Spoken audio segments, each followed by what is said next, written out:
Hello everyone, M dental care से मैं doctor Dhusiya.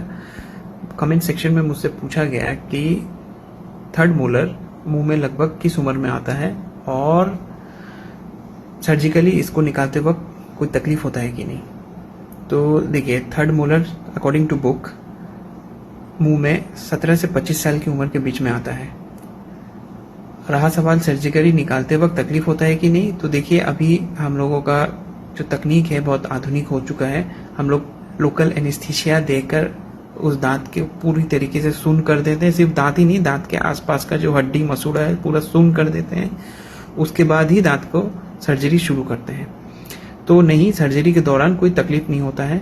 हाँ, प्रेशर आप फील कीजिएगा, जो दबाव है, दांत निकाल रहा हूँ, इंस्ट्रूमेंट वहां पे चला रहा हूँ, इसका दबाव आप महसूस कीजिएगा, लेकिन दर्द नहीं होना चाहिए, दर्द नहीं होगा।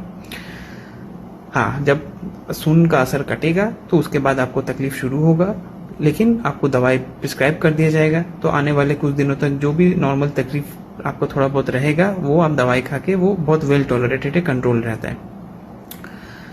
अब मैं आपको कुछ कुछ केसेस दिखाता हूँ कि सब थर्ड मोलर एक जैसा नहीं होता है और हर पेशेंट का केस अलग है। किसी दो पेशेंट का केस एक जैसा नहीं हो सकता। जैसे ये केस देखिए आप,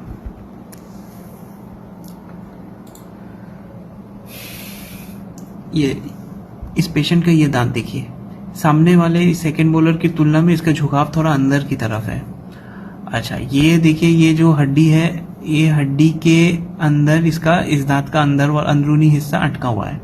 और ये जो एक लाइन यहाँ से आप देख रहे हैं टनल के जैसा, इस टनल के थ्रू ही नर्व्स और ब्लड वेसल्स आपके जॉ में एंटर करते हैं और ये दांत ठीक उसी के ऊपर बैठा हुआ है। तो ये दांत निकालते वक्त ऐसे केसेस में हम लोग पेशेंट को पहले ही सावधान कर देते हैं, बोल देते हैं कि दांत निकालने के बाद आपका नर्व डैमेज आ भी सकता है, नहीं भी आ सकता है। ठीक है। अच्छा, यहाँ एक्सरे में तो आपको ऐसा दिख रहा है। अब मैं आपको इसका वीडियो दिखाता हूँ पेशेंट का।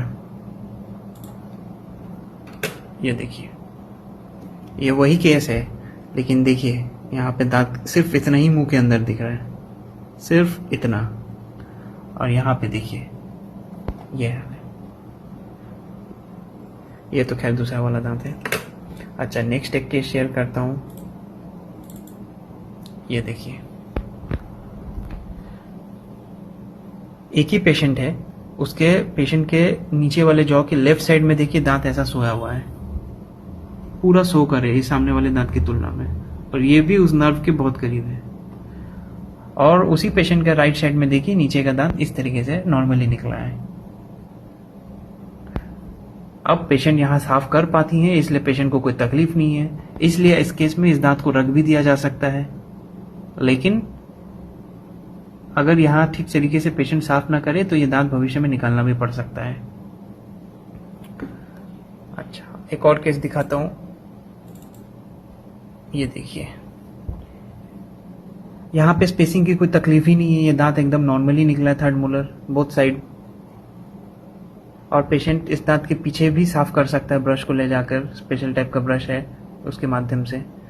तो इस केस में निकालने की जरूरत ही नहीं है, पर पिछला जो दो केसेस दिखाया उसमें निकालना है।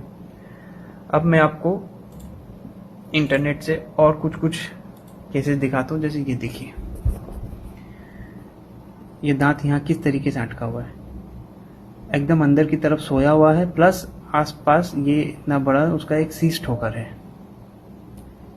नेक्स्ट, ये देखिए, सामने के दांत की तुलना में इसका झुकाव अंदर की तरफ है।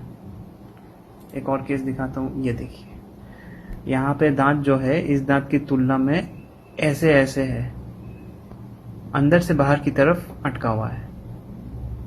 ऐसा भी केस आता है। तो बेसिकली थर्ड मोलर बहुत ही कोई डिसिप्लिन नहीं मानने वाला दांत है। ठीक है, इसको एवी अक्कल दांत नहीं बोलते। चलिए, थैंक यू।